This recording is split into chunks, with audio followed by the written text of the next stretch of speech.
Emotional breakdown होता है। मेरी जॉब लग गई है, जॉब अच्छी चल रही है। I am working with Walmart right now. सब कुछ अच्छा है, घर भी अच्छा है, खाना पीना अच्छा हो गया है, जॉब लग गई है, कोई टेंशन नहीं, कॉलेज अच्छा चल रहा है। ऐसे ही मेरी मदर का सुबह मॉर्निंग में कॉल आता है। मैं वॉलमार्ट में जस्ट अपना पंच करके कुछ काम कर रहा था, स्टार्ट अपना। उनका कॉल आता है एंड पता नहीं एकदम से क्या हुआ, इतना ब्रेकडाउन हो गया, मैं वहाँ रोना शुरू कर दिया। कस्टमर्स भी आसपास थे। जैसे वॉलमार्ट में मैं अपना सुपर सेंटर में काम करता हूँ, तो कस्टमर्स वहाँ यूजुअली आपके हम्म। अराउंड रहते हैं। एंड मुझे जो हिटबैक हुआ वो ये हुआ कि मेरी मदर मेरे से बहुत दूर बैठी है। अगर उनको कोई कुछ इशू है तो मैं देख नहीं सकता, मैं टच नहीं कर सकता। आप ये समझो कि जिसके साथ आप 25 साल रहे हो, उसको एकदम से छोड़ के आना।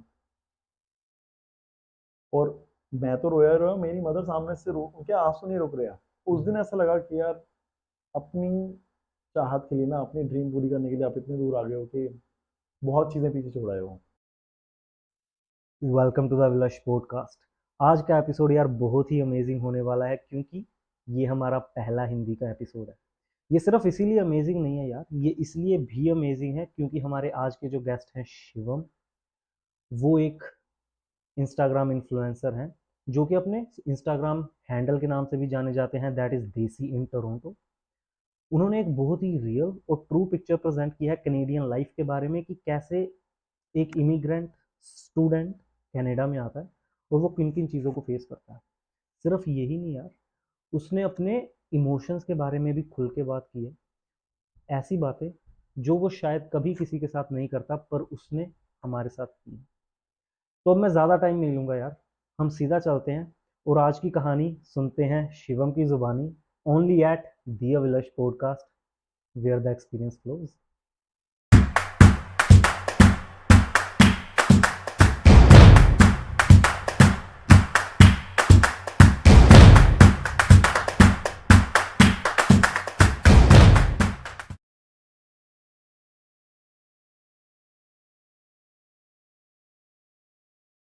Desi is no longer in Toronto today. Desi is in Brampton. So, welcome Shivam Mehra bhai. Thank you so Welcome to the much. Abhilash podcast. Thank you so much. बताओ अपने बारे में भाई, कैसा चल रहा है कनाडा में, एक्सपीरियंस कैसा आपका? ओके, तो मैं कनाडा आया था 5 महीने पहले, हम्म। दिसंबर में। भारी भरी बर्फबारी में, मतलब लैंड हुए हैं, एयरपोर्ट से बाहर निकले हैं और ऐसे 1-1 फीट की बर्फ है। My cousin came to pick me up. Okay. तो पहले दिन तो बहुत लैविश लग रहा था कि कनाडा विदेश आ गए, इंटरनेशनल बन गए हैं, इंटरनेशनल स्टूडेंट। बट धीरे धीरे रियलिटी सामने आती रही, जो लोग बताते हैं यूट्यूब पे, reality is very far away from that. हमें लगता है ऐसा कि हम लोग कनाडा आ गए हैं, चीज़ें ऐसी हो जाएंगी, एक दिन में आप रिच बन जाओगे, बट ऐसा नहीं होता। स्ट्रगल लगती है, टाइम लगता है।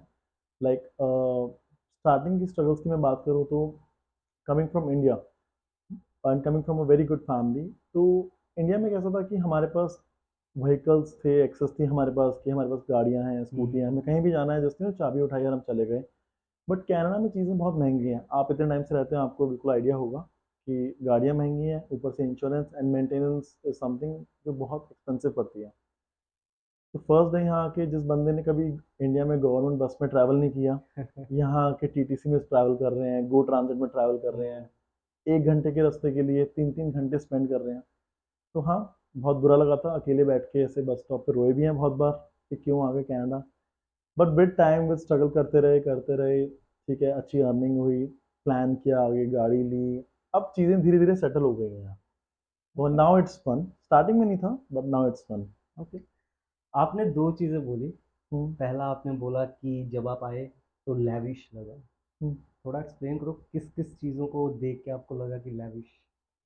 Okay, lavish, by lavish I mean कि जो चीज़ें आप तक पिक्चरों में देखी थी, मूवीज में, टीवी सीरीज में देखी थी, बड़ी बड़ी बिल्डिंग्स ऐसे, नो, हम्म। बड़े बड़े हाईवेज, बड़े बड़े इंफ्रास्ट्रक्चर, और वो पहली बार रियल लाइफ में देखना। मतलब टोरंटो आज तक सिर्फ सुना ही था कि टोरंटो ऐसी है जगह, सीएन टावर। जब अपने सामने देखा तो लगा कि हाँ, कुछ तो है। मतलब दुनिया में, इंडिया में जितना देखा था उससे बड़ी भी दुनिया है, और हम्म। बहुत बड़ी बड़ी चीज़ें भी हैं। वो काफ़ी लेविश लाइफ से लगा। लोगों की यहाँ पे ड्रेसिंग सेंस अब हमारे इंडिया से बहुत अलग है। लोग बहुत पर्टिकुलरली हर एक ओकेजन के लिए बहुत अच्छे से ड्रेसअप होके जाते हैं।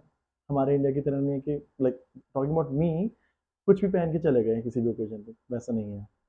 तो लोगों को ध्यान रखना पड़ता है कि आप किसी सर्टेन ओकेजन पे जा रहे हैं तो कैसे बन के जाना है, कैसे सब कुछ करके जाना है, एक्सेसरीज क्या पहननी चाहिए। और लेविश लाइफस्टाइल इस चीज़ में भी है कि खाने से लेके पहनने तक का हर चीज़ में लोग 10 बार सोचते हैं यहाँ पे। हमारे इंडिया की तरह नहीं है जहाँ से हम बिलोंग करते हैं कि कुछ भी उठाया, पहन लिया, खा लिया। तो लेविश से मेरा मतलब था कि इनकी लाइफस्टाइल बहुत अच्छा लगा मुझे देखने में। ओके। इंडिया का जिक्र करते हैं अभी, हम्म। आपने बताया चाबी उठाई निकल लिए। हाँ। पर यहाँ। मुझे ये बताओ कि इसके अलावा भी हम्म। इंडिया में कैसा था, आपकी लाइफ कैसी थी? हम्म। और ये स्पेसिफिकली मैं इसलिए पूछ रहा हूँ क्योंकि मैं आपके पॉइंट ऑफ व्यू से जानना चाहता हूँ कि हम्म। लाइफस्टाइल का चेंज, वो एक होता है ना स्विफ्ट चेंज जो आया राइट। यहाँ आने के बाद, वो क्या था? तो इंडिया में पहले क्या था, कनाडा में क्या हुआ, और दोनों को कंपेयर करें तो आपके क्या व्यूज हैं? ओके। तो मैं इसकी बैक स्टोरी बताता हूँ आपको। Love it. मैंने after my school days I started my graduation which was in computer science. उसको करने के बाद मैंने जॉब स्टार्ट की लॉजिस्टिक्स में। थोड़ा मिक्स्ड अप मेरा पूरा लाइफ है, मतलब पढ़ा कुछ और है, जॉब कहीं और की है। This is reality actually. या this is totally reality, because लोगों को लगता है कि आपने एक सर्टेन चीज़ में ग्रेजुएशन कर लिया है, आप उसी में जॉब करोगे उसी सर्टेन फील्ड में। बट रियल लाइफ में ऐसा नहीं होता। आपने पढ़ा कुछ और है और फिर आपको जॉब के टाइम सोचना पड़ता है कि जो मिल रहा है वो ले लो, रेदर देन सिटिंग। मतलब I have friends back in India जो अभी तक वेट कर रहे हैं। मैंने 2020 में ग्रेजुएशन कंप्लीट किया है और अब 2023 चल रहा है मिड। तो वो लोग 2.5 साल से वेट कर रहे हैं सिर्फ कि हमें आईटी जॉब चाहिए। ओके, तो मैंने ऐसा नहीं किया। I was very smart at these things. I am very smart right now also. Okay. all right, I can sense that. या तो मैंने स्टार्टिंग लॉजिस्टिक्स कंपनी से की क्योंकि मेरा प्लान कनाडा आने का पहले से था। मैंने I was in 10th class, मैंने प्लान किया था कि मैं कनाडा ही जाऊंगा। And I don't know why at that point of time I was so specific to Canada. उस टाइम कुछ नॉलेज नहीं थी कि कनाडा क्यों जाना है, वहाँ ऐसा क्या है। जस्ट एक बस वर्ड ऐसा स्ट्राइक कर गया, कितना अच्छा लगा कि कनाडा जाके रहना है। Okay? तो ग्रेजुएशन की पहले स्टार्टिंग में सोचा था कि 12th के बाद चलते हैं। फिर मैंने रिसर्च करना स्टार्ट किया कि कब जाना सही है। फिर उस टाइम पता चला कि ग्रेजुएशन के बाद पीआर के आपके पॉइंट्स बन जाएंगे, आप सेटल डाउन हो सकते हो इजीली। तो मैंने ग्रेजुएशन इंडिया से की। ग्रेजुएशन के बाद मैंने 1 साल सप्लाई चेन में नौकरी की, सप्लाई चेन डोमेन में। उसके बाद मुझे थोड़ा आइडिया लगा सप्लाई चेन स्पेसिफिक क्यों मैंने जॉब ली। वो इसलिए ली मैंने क्योंकि मैंने बहुत ब्लॉग्स में पढ़ा था, बहुत लोगों से सुना था कि कनाडा पूरा आपके सप्लाई चेन पे रन होता है। तो मुझे लगा it will be a good domain to start my career in Canada after learning something in supply chain from India. उसके बाद मैंने with all my knowledge, with all my things and efforts, I started my visa process. In the due course मैंने अपनी company shift की, मैं IT domain में आया। उसमें मैं सेल्स एंड ऑप्स देखता था Okay. एक स्टार्टअप कंपनी के लिए। Hmm. एंड बहुत सारे सपने सजा लिए थे, वीज़ा फाइल कर लिया था, जॉब छोड़ दी थी। And I was enjoying the last few weeks कि अब वीज़ा आया, कल फ्लाई कर जाऊंगा, टिकट्स बुक करा ली, सब कुछ हो गया। Then comes a real big hit in my life, visa decline हो गया। Oh. अब मेरे को रोना, मतलब टिपिकली सही रोना वीज़ा का नहीं आ रहा था कि वीज़ा कैंसिल, रोना आ रहा था कि फ्लाइट टिकट करा रखी है। पैसे लगे हुए और वो हैं। नॉन कैंसिलेशन फ्लाइट थी हम्म। कि आप कैंसिल करोगे तो देयर इज नो रिटर्न, लेकिन मॉनेटरी वैल्यू। तो मैं आई was in a state of depression for 1 to 2 weeks कि अब क्या। क्योंकि कनाडा पे इतने होप्स सजा रखे थे कि कनाडा जाना है, जाना है, जाना है। उसका वीज़ा रिजेक्ट हो गया। तो after those 2 weeks my family told me कि कोई नहीं, अगर आपकी किस्मत में लिखा कनाडा जाना तो आप जाओगे, और नहीं लिखा तो फिर आप नहीं जाओगे, कितना ट्राई करो। तो फिर मैंने इस चीज़ को सोच के एक बार और ट्राई किया कि लेट्स ट्राई अगेन। इस बार होता तो ठीक है, वेल एंड गुड, वरना ईस्ट और west, India is the best. Okay. तो मैंने नेक्स्ट टाइम वीज़ा फाइल किया, मेरा टचवुड वीज़ा आ गया, एक्सेप्टेंस आ गई, एंड मैंने फिर फाइल सारी चीज़ें प्रोसेस की, and that's how I got here. If you talk about setback क्या लगा इंडिया से यहाँ की, तो major setback was travelling in public transportation. And if you want to travel to a place which is like 10 kilometers from your house or from your office, and when you see on Google Maps it will show कि 10-20 minutes आपको लगेंगे, आप drive करके जाओगे, and same distance आप public transport में आपको 1.5 घंटा लगेगा। That was a major setback, क्योंकि इंडिया में ऐसा नहीं था। इंडिया में आपके हमारे घर से बहुत क्लोज विसिनिटी पे मेट्रो एंड बस स्टॉप्स, मतलब बस में तो मैंने आपको बताया कभी ट्रैवल नहीं किया क्योंकि belonging to a good family, cars वगैरह थी, ठीक है। बट यहाँ आके तो हमने ज़ीरो से स्टार्ट किया है, बिल्कुल एग्जैक्टली। गाड़ी भी अब मुझे 5 महीने लग गए हैं लेते लेते। तो या Canada is struggle. Okay, okay. एक और बात बताओ मुझे, हम्म जब आपका वीज़ा आ गया, हम्म एक्सेप्टेंस हो गई, आपने बैग पैक कर लिया, हम्म। तो आपको ये रियलाइज़ेशन कब हुई, अच्छा यार मैं अपनी फैमिली को छोड़ के इतनी दूर जा रहा हूँ? ये रियलाइजेशन मेरे को हाफ वे हुई थी। मेरी फ्लाइट थी इंडिया से स्विट्जरलैंड एंड हाँ, स्विट्जरलैंड से मॉन्ट्रियल, ओके। एंड मॉन्ट्रियल से कनेक्टिंग फ्लाइट थी टोरंटो। तो स्टार्टिंग में तो सबको ऐसा, सबको लगता है ना कि बाहर जा रहे हैं, बाहर जा रहे हैं। उस टाइम वो चीज़ हिट नहीं होती कि बाहर जा रहे हैं permanent hmm, for long stay.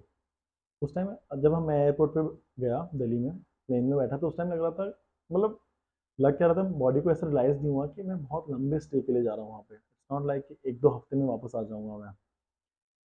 तो फ्लाइट में बैठे बहुत इन्जॉय किया, रास्ते में ऐसे बहुत अच्छा खाना, ड्रिंक्स वगैरह सब कुछ हुआ।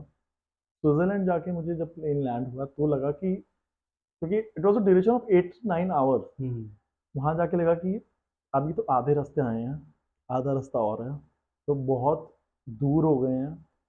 एंड यू वोंट बिलीव, वहाँ जो बैठ के स्विट्ज़रलैंड में आके रोना भी आया एक बारी के लिए, हुँ, कि जिनसे मैं डेली लड़ता था, अपने पेरेंट्स से, अपने भाई से, जिससे डेली लड़ता था छोटी छोटी बातों पे, अब इतनी दूर आ गए हैं कि उनकी उनकी फेस सिर्फ अब फेस अपना वीडियो कॉल्स पे दिखाई देगी, कोई फिजिकल प्रेजेंस ही नहीं है।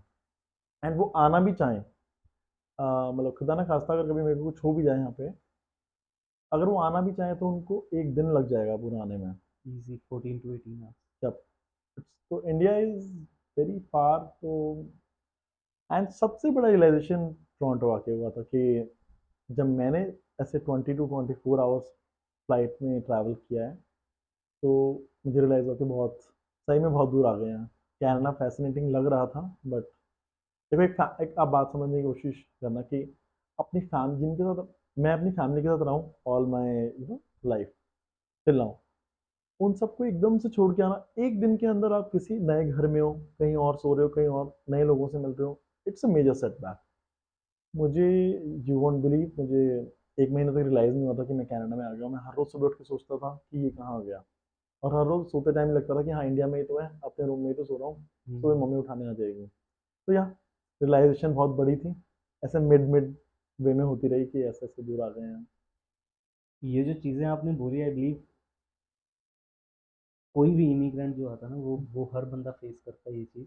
राइट। एंड आपने जिस हिसाब से इन डिटेल बताया, मे बी हर बंदा शायद नहीं एक्सप्लेन कर पाएगा वो चीज़। और मैं इसलिए बोल रहा हूँ क्योंकि जब आप बता रहे थे तो maybe there was a point कि मैं भी अच्छा जा रहा था, अच्छा मेरा। सेटबैक, आप चले गए, फ्लैशबैक में हाँ, चले गए होगे। तो it was very detail, okay. Good man. Hmm तो आपने वो जैसे बोला कि अच्छा वो इमोशनल था कि तो हम्म उन चीज़ों को कैसे सेटल डाउन किया आपने? ये जो थॉट्स थे, अच्छा सुबह मम्मी उठाने आ जाएँगी, हम्म तो उन चीज़ों को कैसे सेटल डाउन किया? अच्छा अपनी लाइफ़ कैसे फिर यहाँ पे कंटिन्यू करी? हम्म। इस माइंड को, इस थॉट को माइंड में लेके कि अच्छा यार, this is what it is. Okay, थोड़ी ऐसे इमोशनल टच वाली स्टोरी है इसके पीछे। एक्सप्लेन करोगे ओके, आप? तो कनाडा आना मेरा ड्रीम था। Um, from like 10th and 11th standard I was planning कि मेरे को जाना है कनाडा, ठीक है। पेरेंट्स की तरफ से भी पूरा सपोर्ट था, ऐसा नहीं था कि मुझे पेरेंट्स को मनाना पड़े। They were agreeing on this thing, they were um, already agreed on this thing कि हाँ ठीक है इसको जाना है, because my elder brother, he was also in Germany, he was once upon a time he was in Dubai as well for projects. So my parents were accepting this thing कि पैसा कमाने या आपको जॉब करने आपको बाहर जाना पड़ेगा, क्योंकि फैमिली में एक बंदा चला गया बाहर तो दूसरे को भेजने में कोई दिक्कत नहीं होती है, हुँ, ठीक है। बट बात करते हैं कि यहाँ की सेटल होना इतना मुश्किल रहा मेरे लिए, तो ऑनेस्टली मैं बताऊँ तो मैं बहुत रोया हूँ। I am 25 right now. 25 साल की उम्र इज समथिंग कि आपने हाफ लाइफ अपनी कर ली है। हुँ। आजकल मेरे को लगता है कि लोग 60-70, that's a maximum age right, मतलब इंडियंस के लिए मैंने देखा 60-70 is a okay. Right age हमारी जनरेशन के लिए। हुँ, तो हमने अपनी हाफ जनरेशन, मतलब हाफ लाइफ कंप्लीट कर ली है। एंड आप सोचो कि एक 25 साल का इंसान आके बस स्टॉप में बैठ के रो रहा है, किस चीज़ के लिए, कि उसे जॉब नहीं मिल रही है। ऊपर से जहाँ वो रह रहा है उसे होम सिकनेस बहुत ज़्यादा हो रही है, ठीक है। जिसके घर में रह रहा है, although they were my cousins, they were my real बहुत क्लोज कजन्स थे, बट एक ना बाउंड्री होती है, एक बंदे को ना एक केज में फील होता है कि अपने घर में तो आपने कुछ भी कर लिया होगा, हुँ, आप कुछ भी कर सकते हो, बट किसी और के घर में मतलब मैं रहा, वहाँ रहना खाना पीना सब कुछ अगले बंदे के हिसाब से करना पड़ता है, राइट? तो एक कीच सा फील होने लग गया धीरे धीरे। एंड मैं विंटर में आया था, मेरा विंटर्स में कोर्स स्टार्ट होने वाला था, तो उस टाइम आपको पता है कि जॉब मार्केट बहुत हिला होता है कनाडा में। तो मुझे 1 महीने तक जॉब नहीं मिली, मैं हर रोज़ वॉकिंग के बहाने बाहर जाता था अपनी दीदी के घर से, और हर रोज़ बस स्टॉप जाके बैठ के रोता था कि मैं क्यों आ गया यहाँ पे। अब बात आती है कि पेरेंट्स पे जो इमोशनल टच मैं आपको बताया, तो इमोशनल टच ये था कि मेरे पेरेंट्स ने दोनों, मेरे मदर फादर दोनों ने मुझे एक एयरपोर्ट पे छोड़ते टाइम ये बोला था कि शिवम ये समझियो, मतलब शिवम नहीं बोला था, नोनू मेरे घर का नाम है, तो मुझे कहा था नोनू ये समझना कि हमने तेरी शादी कर दी है, एंड हमने जितना तेरे को पैसा दे सकते थे वो दे दिया है, ठीक है? अब आगे तू जाने और तेरा दिमाग जाने कि तुझे क्या करना है आगे लाइफ में। जो भी करना है ज़िंदगी में सोच समझ के करियो, किसी के साथ कभी गलत मत करियो।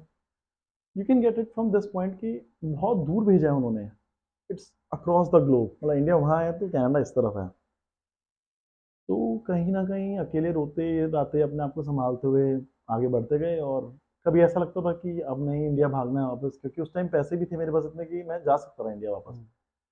बट फिर सोचा कि इतना स्ट्रगल करके आए हैं, इतने सालों से सोचा हुआ था, कुछ तो अच्छा होगा। 1 दिन, 2 दिन, 3 दिन निकलते गए, अपने आप को मैंने बिज़ी रखा चीज़ों में, एक्सप्लोर किया कनाडा, खुद मैंने वॉक करके किया बाय द वे, खुद वॉक करते-करते, क्योंकि आपको पता है कि ट्रांज़िट पे तो कोई भरोसा होता नहीं विंटर्स में। यहाँ से टोरंटो घूमने जाया करता था मैं, 4-4 घंटे लगते थे मुझे स्नो में, क्योंकि बस धीरे-धीरे चलती थी। बट मैंने सोचा था कि जब तक मेरे पास जॉब नहीं है, जब तक मैं सेटल नहीं हो रहा, तो तब तक मैं घूमूँगा, जिस देश में आया हूँ वहाँ का रहना, खाना-पीना सब कुछ खुद एक्सप्लोर करूँगा। एंड मैंने वो किया। एंड ठीक है, आप ये देखो कि इंसान अच्छा होता है तो चीज़ें भी अच्छी होती रहती हैं। जॉब मिली, अच्छा घर मिला, धीरे-धीरे पैसे इकट्ठे हुए, लाइफ़स्टाइल अच्छा हुआ, कपड़े, पहनना, खाना-पीना सब कुछ अच्छा हुआ। मेरे को याद है मैं स्टार्टिंग में जब मैंने घर लिया था, जो कि एक बेसमेंट था, मैं अपनी व्लॉग्स में भी बताता रहता हूँ, मैंने बेसमेंट से स्टार्ट किया था। मुझे याद है कि मैंने पूरे-पूरे हफ़्ते मिक्स वेज बना के खाई है, क्योंकि पैसे ही नहीं थे उस टाइम। अब घर पे फ़ोन करके क्या बताएँ कि पैसे खत्म हो गए हैं या और भेजो? तो मैंने सोच लिया था कि कभी कभी घर पे अपना कुछ नहीं बताना कि मैं कितना बुरा यहाँ रह रहा हूँ या कितना बुरा फ़ील कर रहा हूँ, क्योंकि वो लोग परेशान हो जाएँगे। सीधी-सी बात है कि इंडिया में कुछ फ़ोन करेंगे, वो सिर्फ़ पैसा ही भेज सकते हैं वहाँ से, और वो इतना पैसा भेजेंगे, वो यहाँ आके इतना हो जाएगा, कन्वर्जन रेट ऐसा है हमारे यहाँ पे, ठीक है? तो खुद स्ट्रगल किया, खुद को हौसला दिया, खुद रोए, खुद के आँसू पहुँचे, और धीरे-धीरे आगे बढ़ते गए, और चीज़ें आई वुड से कि अगर आप स्ट्रगल कर रहे हो ना किसी चीज़ के लिए, नौकरी आपको पहले दिन नहीं मिल रही, दूसरे दिन नहीं मिल रही, 1 हफ्ता नहीं मिलेगी। बट अगर आप डेली अगर आप बाहर जा रहे हो, स्ट्रगल कर रहे हो ना, तो I believe in this thing कि कोई ना कोई पावर तो ऐसी है जिसने आपको क्रिएट किया है, उसने आपके सब कुछ लिख रखा है, आपको बस स्ट्रगल करना है। आप स्ट्रगल करते जाओ, अच्छी चीज़ें अपने आप होती रहेंगी। आप विश्वास नहीं करेंगे, मतलब जो चीज़ मैंने 10 महीने बाद करने की सोची थी, वो धीरे-धीरे 4 महीने, 3 महीने में होती अपने आप चली गई। तो या आई struggled and the power just मेरे साथ आता गया, और सब कुछ चीज़ें बहुत अच्छी होती गई। बहुत डीपली बोला भाई आपने। मुझे ये बताओ यार, आपने जब बोला कि खुद रोते रहे, खुद ही आंसू पूंछते रहे, हुँ, हुँ। तो इसमें आपने एक और चीज़ बोली कि आपने कभी घर वालों को बताया नहीं, तो उनको क्या ये भी नहीं आपने कभी बताया कि कैसे यार, कि इमोशनली आप कैसा फील कर रहे हो यहाँ पे? हुँ, हुँ। क्या, क्योंकि यूजुअली क्या होता है लड़कों का, हमारा हुँ, मदर्स के साथ बॉन्डिंग बहुत अच्छी होती है, हुँ। राइट? एंड कई बार ऐसा, जैसे आपने बताया कि मैं उनको फालतू की वो टेंशन नहीं देना चाहता था, um, I feel the same as well. Right. And इसीलिए मैं पूछ रहा हूँ आपने, तो वो इमोशन जो थे, आपने क्या, आपने कभी ऐसा हुआ कि बात करते करते वो इमोशन लीक हो रहे हैं, बह रहे हैं, तो वो कैसे मेंटेन, अपने आप को कैसे वापस लेके आए? ओके, तो इसके पीछे बहुत एक डीप डीप सी स्टोरी है कि मैं, और ये सब कुछ इमोशनल जो आप पूछ रहे हैं ना, इमोशनल ब्रेकडाउन जो हुआ है, वो मेरा तब नहीं हुआ जब मेरे पास जॉब नहीं थी या मेरे पास घर नहीं था। कुछ भी नहीं हुआ, तब तो मैं अलग ही लेवल पे था कि मैं एन्जॉय कर रहा हूँ कनाडा, ठीक है? अकेले बैठ के हुआ करता था, that is a different thing, but कभी उन्हें बताया नहीं। इमोशनल ब्रेकडाउन होता है, मेरी जॉब लग गई है, जॉब अच्छी चल रही है। I am working with Walmart right now. सब कुछ अच्छा है, घर भी अच्छा है, खाना-पीना अच्छा हो गया है, जॉब लग गई है, कोई टेंशन नहीं, कॉलेज अच्छा चल रहा है। ऐसे ही मेरी मदर का सुबह मॉर्निंग में कॉल आता है, मैं वॉलमार्ट में जस्ट अपना पंच करके कुछ काम कर रहा था स्टार्ट अपना, उनका कॉल आता है, एंड पता नहीं एकदम से क्या हुआ, इतना ब्रेकडाउन हो गया, मैं वहाँ रोना शुरू कर दिया। कस्टमर्स भी आस-पास थे, जैसे वॉलमार्ट में मैं अपना सुपर सेंटर में काम करता हूँ, तो कस्टमर्स वहाँ यूजुअली आपके अराउंड रहते हैं। एंड मुझे जो हिटबैक हुआ वो ये हुआ कि मेरी मदर मेरे से बहुत दूर बैठी हैं। अगर उनको कोई कुछ इशू है तो मैं देख नहीं सकता, मैं टच नहीं कर सकता। आप ये समझो कि जिसके साथ आप 25 साल रहे हो, उसको एकदम से छोड़ के आना। और मैं तो रोया रोया, मेरी मदर सामने से रो, उनके आंसू नहीं रुक रहे हैं। उस दिन ऐसा लगा कि यार अपनी चाहत के लिए ना, अपनी ड्रीम पूरी करने के लिए आप इतने दूर आ गए हो कि बहुत चीज़ें पीछे छोड़ आए हो। कभी कभार बैठ के सोचते हैं, बट ठीक है, अब डिसीजन ले लिया है तो ले ही लिया है। ओके। आपने एक और चीज़ बोली कि आपने बोला कि मेरे पास इतने पैसे थे यार कि हम्म, मैं जब चाहता वापस चला जाता हाँ। स्टार्टिंग। तो उसके पीछे क्या मतलब क्या एक थॉट पॉइंट क्या था आपका, वो प्रोसेसिंग क्या थी सोचने की जिसने आपको बोला कि नहीं यार। ओके। तो बाय द वे, जैसे मैंने कहा, पैसे थे, पैसे मैं इंडिया से लेके भी आया था अपने साथ, क्योंकि मैंने वहाँ 2-3 साल काम किया था। मैंने फ्यूचर फोरकास्टिंग में थोड़ी अपनी लाइफ में करके चलता हूँ कि हम्म। यू नेवर नो कि कल क्या हो जाएगा आपके साथ। ठीक है। एंड जो लोग कहते हैं ना कि दोस्त हेल्प कर देंगे, ये हेल्प कर देगा, आप जानते हो कोई हेल्प नहीं करता। You are on your own. ठीक है, अकेले पैदा हुए थे, अकेले जाना है। ठीक है। तो स्टार्टिंग में सबको लगता है फर्स्ट डे, फर्स्ट वीक आके, फर्स्ट मंथ आके कि वापस चले जाते हैं। इट्स नॉट दैट गुड जो हमें मूवीज में दिखाई देता है, या मेरे जैसे इंस्टाग्राम ब्लॉगर या जो भी यूट्यूब पे काफ़ी सारे ब्लॉगर्स हैं वो दिखाते हैं, ऐसा रियलिटी नहीं होती है। राइट। तो मेजर थॉट जो मेरे दिमाग में था वो ये था कि बहुत एक्सपेक्टेशंस लेके आया हूँ मैं यहाँ पे। ओके। तो जस्ट गिविंग अ बैकग्राउंड, मैं अपने पेरेंट्स का बहुत वैसा बच्चा हूँ, पैम्पर्ड, कि आज गाड़ी गई है, गाड़ी दिला दिया, कल कहा है साइकिल दिलाओ या फिर ये दिलाओ तो दिला दी, सोचा भी नहीं उन्होंने। भगवान की दया से फैमिली अच्छी लेवल पे है इंडिया में। कहीं 5 रुपए मांगे हैं तो उन्होंने 500 दिए हैं। तो वो पैम्पर्ड लेवल से आके यहाँ आके लगा कि यार बहुत स्ट्रगल करके भेजा है उन्होंने, बहुत एक्सपेक्टेशन के साथ भेजा है, वापस तो नहीं जाऊँगा। हम्म। जो करना है खुद करूँगा और करके रहूँगा, वो वाला थॉट प्रोसेस था। ऐसा थॉट प्रोसेस नहीं था कि मिलेगा तो मिल जाएगा, नहीं तो नहीं मिल जाएगा, जो आजकल बच्चों का होता है। मैं बहुत जनरली लोगों से मिलता हूँ, मुझे पता चलता है लोगों का क्या थॉट प्रोसेस है यहाँ पे। हम्म। बट मेरा थॉट प्रोसेस था कि मिलेगा, और मुझे ही मिलेगा, और इसी महीने मिलेगा। तो उसी हिसाब से स्ट्रगल किया। और यू वोंट बिलीव, मेरा कॉलेज किश्नर में है। मैंने अपनी जॉब ढूंढने किश्नर गया था एक बार, बस से। हम्म। मिल्टन, मेरी सिस्टर रहती है मिल्टन, से बस लेके मैं गया था किश्नर। किचनर में भरी बारिश में छाता लाना भूल गया था, और मेरी बहुत पुरानी आदत है चीज़ें भूलने की। ठीक है। तो मैं गया किचनर। किचनर में मैं घूमा 20 से 25 किलोमीटर हम्म। पैदल, बारिश में। पीछे अपना बैग था और ऊपर से रेनकोट डाल रखा था। उस दिन सोच लिया था कि जॉब तो लेके रहनी है, तब इतना स्ट्रगल हो गया है ना लाइफ में। तो एंड आई वाज, मतलब टेलिंग टू माई सेल्फ कि भगवान इतना इतना दुख दिया है ना, और they I can adjust, I can tolerate it, but job तो देनी पड़ेगी। एंड टचवुड 2 दिन के अंदर मेरे को वॉलमार्ट से एप्लीकेशन आती है कि application have been accepted, please come and join on this date. तो यस, गॉड टेस्ट्स यू। तो बस वो टेस्ट में पास होना है, आप कैसे भी कर लो अब आप। तो मतलब basically never give up, right? Never give up, what never ever give up. Life throws at you. और ये मेरा भी मानना है यार कि लाइफ अगर आपको कुछ दे रही है ना hurdle, just keep your head down. उसको ज़रूरी नहीं आपको लड़ना उसके साथ ऊपर फेस करके, no, just keep your head down, just move, keep moving at least one step a day, and right. By the time you look back you already might have walk 1000 steps। Definitely, this is the crust. Right.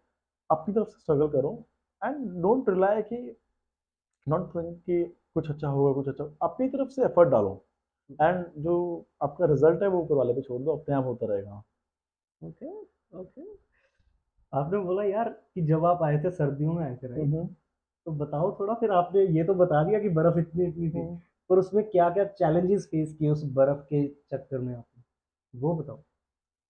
बर्फ के चक्कर में बड़े challenges, मतलब आप ये मानो कि घर से निकलना सोचना पड़ता था हम्म। कि स्नो स्टॉर्म हो रहा है। एंड एक बात ये भी है कि मैं अपने कजन जिनके साथ मैं रह रहा था, उन्हें मैं तंग नहीं करना चाह रहा। मेरी ऐसे बचपन से आदत है कि अपना काम करने के लिए किसी और को तंग ना करना। And which I feel is very good habit, कि किसी को तंग क्यों करना। आपके पेरेंट्स हैं, समझ में आता है, आपकी हेल्प करेंगे हर केस में, बट किसी और को तंग नहीं करना चाहिए, क्योंकि एक सिंपल लैंग्वेज में मैं बोलूँ, किसी ने आपका ठेका नहीं ले रखा। राइट। हर काम आपको खुद करना है।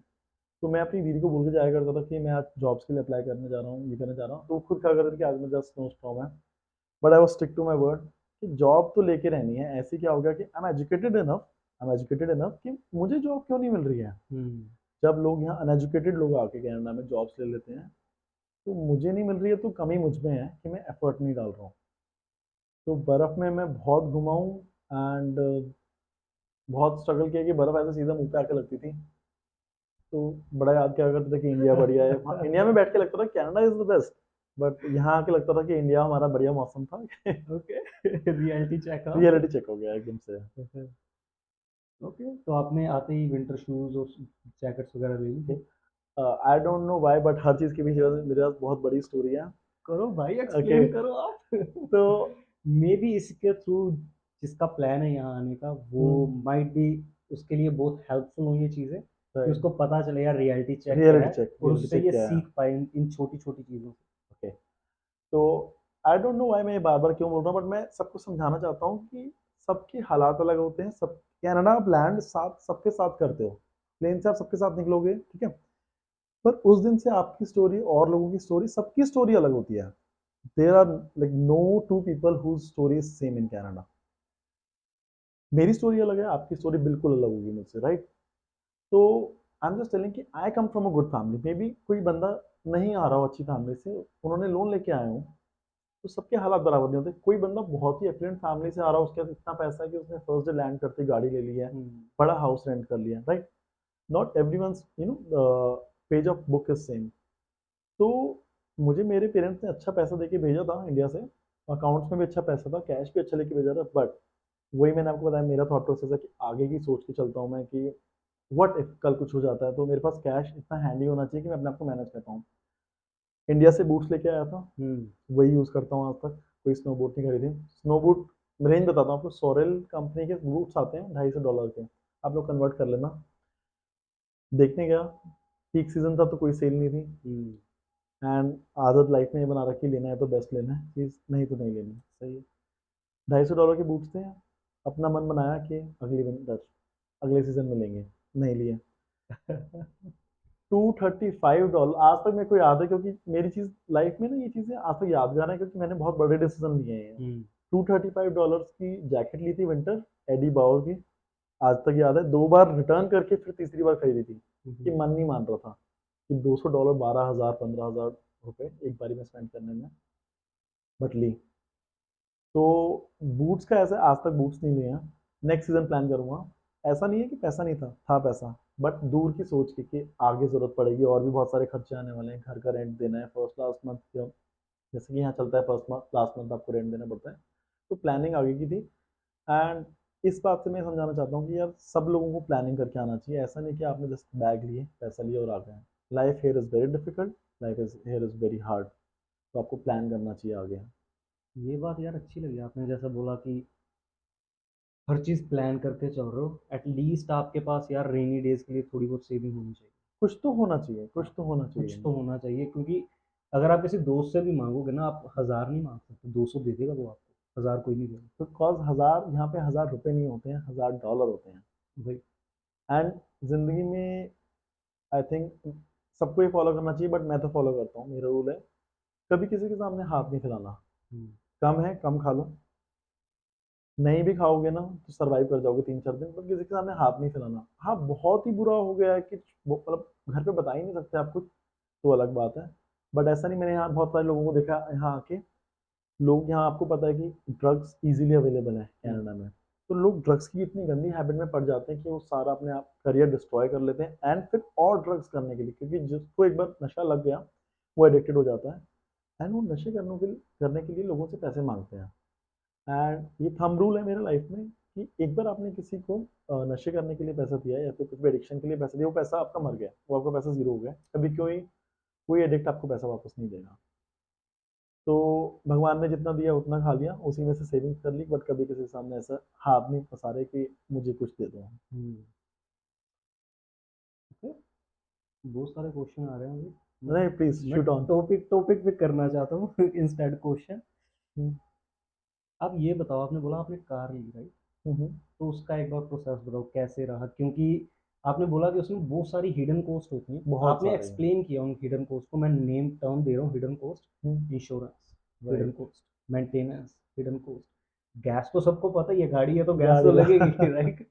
तो बट उसके बाद टायर्स, ओके काफी लोगों को यही लगता है यार हम ऑल सीजन टायर्स, यहाँ पे दो टायर्स चाहिए होते हैं, एक विंटर टायर्स और एक समर टायर्स, राइट और उनके बीच में आते हैं all all season season tyres. Tyres और कई लोगों को लगता है all season tyres is equals to winter tyres. It's तो नॉट ये, लाइक दैट बट या, या तो ये जो हिडन कॉस्ट है ये इसके बारे में बताओ, क्योंकि आपने अभी रिसेंटली कार खरीदी है, तो ओके बताओ अगर एक्सपीरियंस। मैं गाड़ी के डिसीजन में आपको स्टार्टिंग से बताऊँ, गाड़ी का डिसीजन इसलिए था कि मुझे काफ़ी ट्रैवल करना था अपने कॉलेज के लिए और वर्क प्लेस के लिए। तो मैंने किसी के लिए यहाँ जैसे आपको पता है यहाँ पे चीज़ें इजीली अवेलेबल हैं। आपको गाड़ी आप आज जाते हैं, आप अगर आपका स्कोर अच्छा है, क्रेडिट स्कोर अच्छा है, तो आपको आज गाड़ी मिल जाएगी हाथों हाथ, राइट?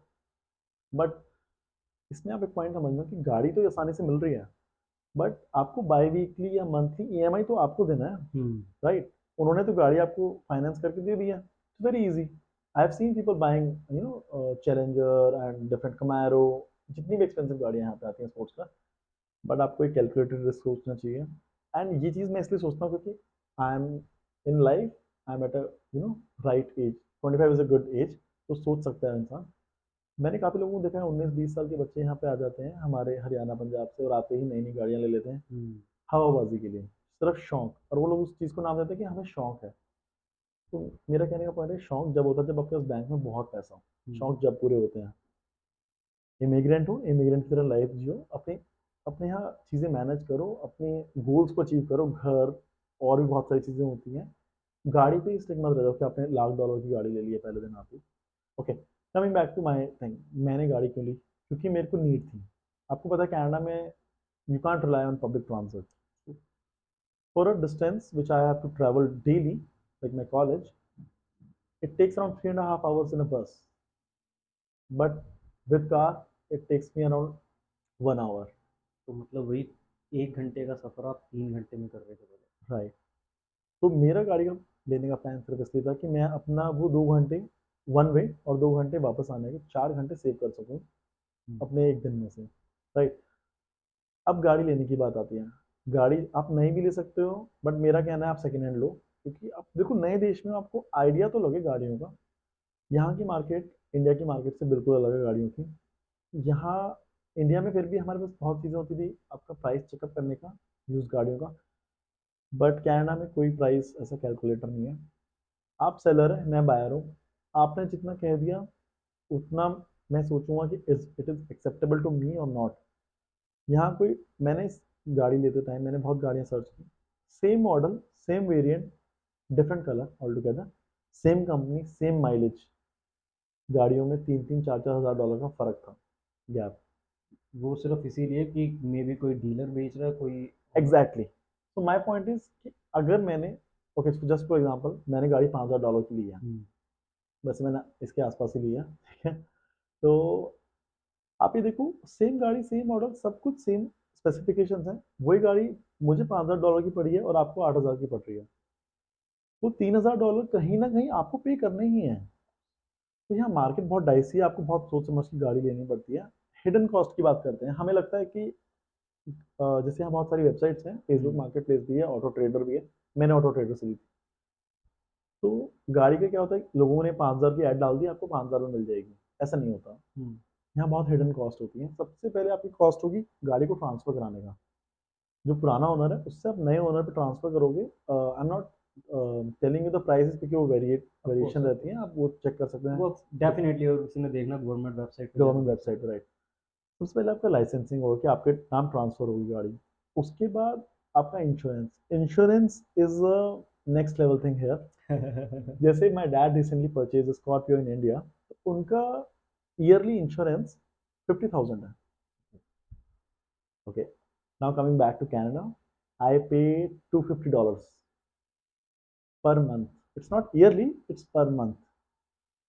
ओके, इसके बाद आपके आता है, आप सेकेंड हैंड गाड़ी ले रहे हैं, तो मेरा सजेशन रहेगा कि सबसे फर्स्ट डे उसे मैकेनिक के पास लेके जाओ और उसका सेफ्टी चेकअप कराओ।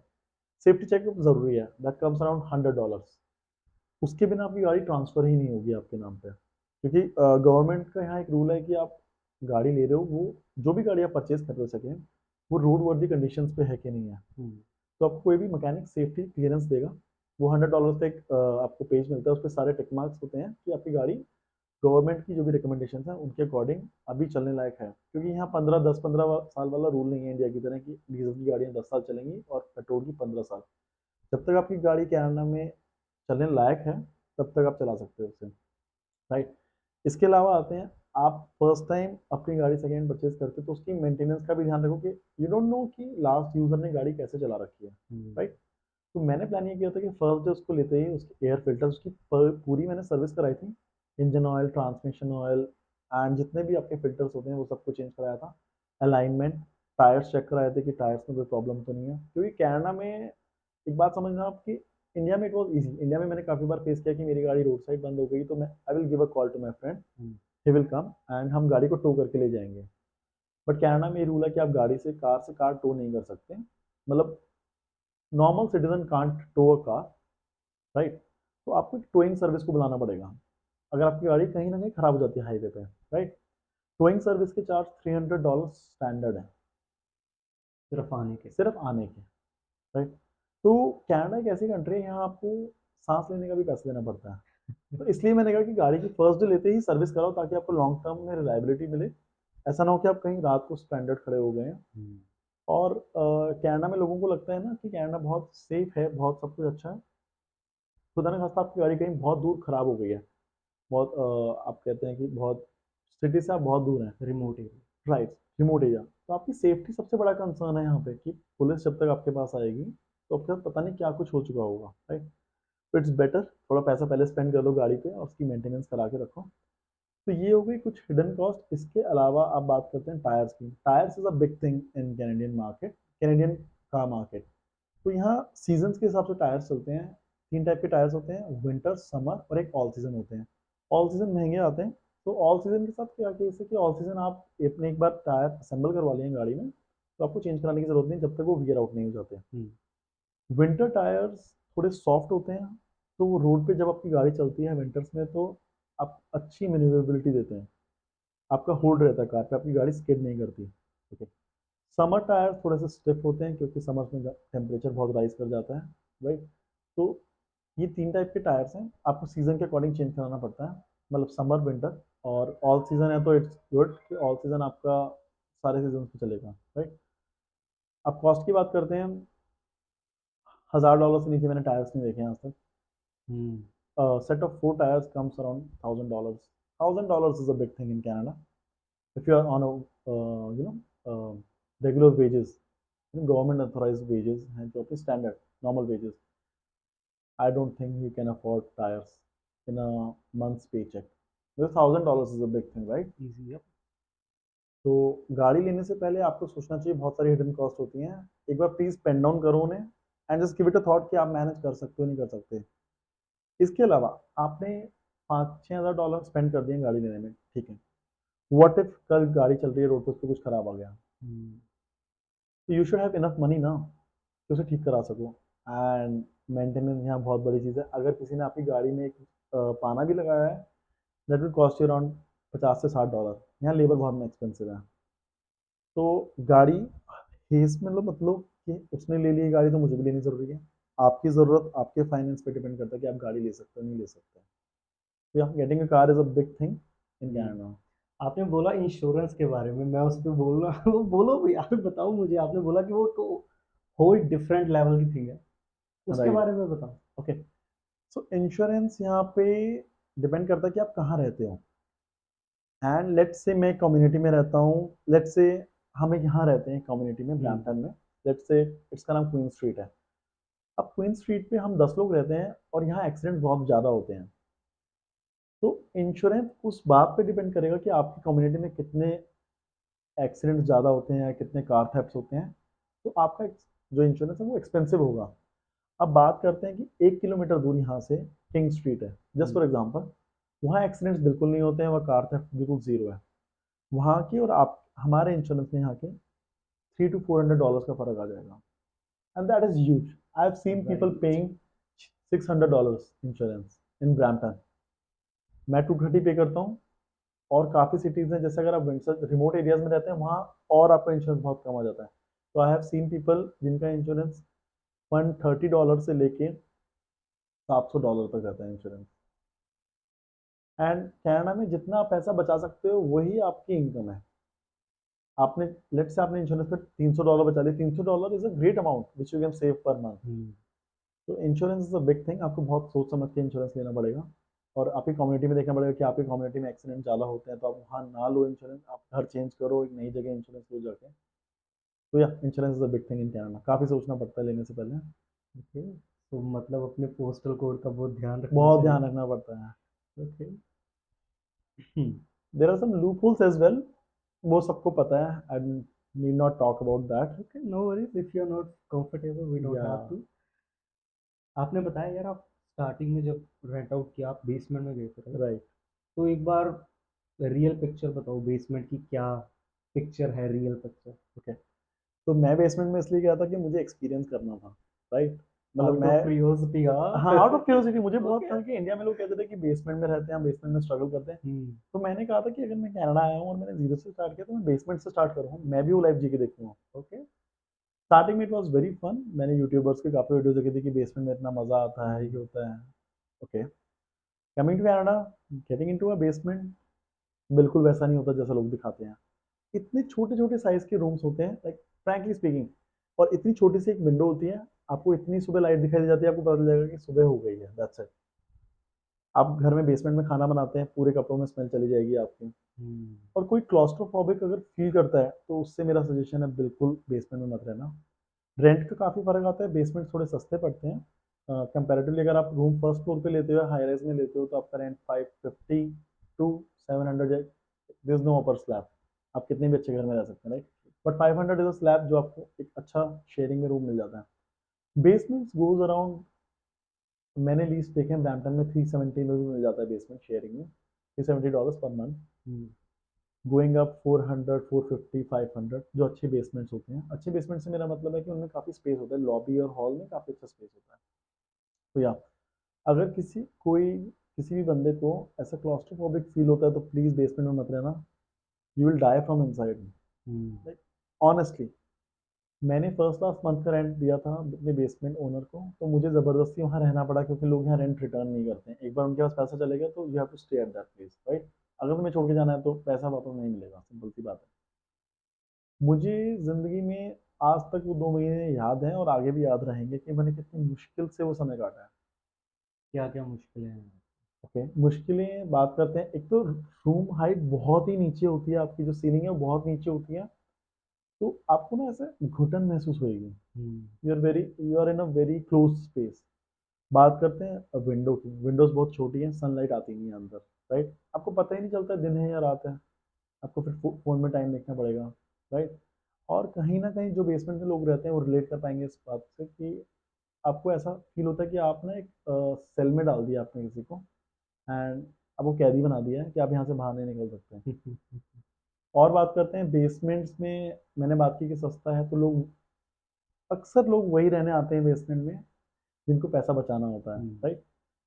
अब पैसा बचाने वाले की फितरत ये भी होती है कि उसको हर जगह से पैसा बचाना है। तो मेरे साथ क्या हुआ था, मैं अपनी स्टोरी बताऊँ, मेरे साथ क्या हुआ था, जो मेरे रूममेट थे वो लोग मेरा खाना चुराना स्टार्ट कर दिया, उन लोगों ने मेरी ग्रोसरीज में हाथ मारना स्टार्ट कर दिया, राइट। तो everyone who lives in Canada must be knowing कि ग्रोसरीज यहाँ कितनी एक्सपेंसिव है। Right now it's very hard to make you know your ends meet, right. तो उन्होंने मेरी ग्रोसरीज को चोरी करना स्टार्ट कर दिया धीरे धीरे, and that was a time when I give it a thought कि भाई अब यहाँ नहीं रहना।